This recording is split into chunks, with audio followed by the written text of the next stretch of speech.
असेल असं भुसेंनी म्हटलं. ओळखत नाही, त्यामुळे तुम्ही जास्ती त्या सुनील जोकराला टेन्शन घेऊ नका. माणिकराव कोकाटे टीका करतायत. माणिकराव कोकाटे म्हणतात की ठाकरेंचा कुठेतरी राजकीय स्वार्थ दिसतोय मोर्चा काढण्यामागे. त्यांना उत्तर कसं देणार? नाही, आमची ही भूमिका पहिल्यापासून आहे.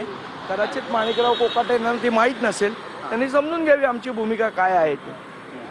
हिंदी सक्ती विरोधात संपूर्ण महाराष्ट्रभर आता आंदोलनाला सुरुवात केली जाते आणि होळी सुद्धा केली जाणार आहे GRची ठाकरेंच्या शिवसैनिकांकडून. आणि आंदोलनात उतरलं पाहिजे, आपापल्या पद्धतीने निषेध व्यक्त केला पाहिजे, ही आमची भावना आहे. नक्कीच मोठ्या संख्येमध्ये गिरगाव चौपाटी या ठिकाणी सर्व मनसैनिक, शिवसैनिक, इतर पक्षाचे नेते, पदाधिकारी हे सगळे येतील. विशेष म्हणजे या महाराष्ट्रातली मराठी माणसं एकवटणार आहेत.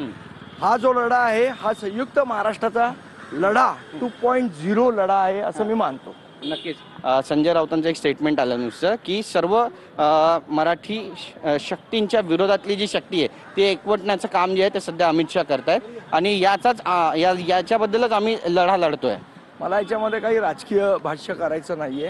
ही लढाई मराठी माणसासाठी आहे, मराठी भाषेसाठी आहे आणि हिंदी सक्तीच्या विरोधात आहे. बऱ्याच बैठका होत आहेत, यापूर्वी पण झाल्या आहेत आणि स्वतः मुख्यमंत्री, उपमुख्यमंत्री यांच्यात सुद्धा पुन्हा बैठका होणार असल्याचं बोललं जातंय.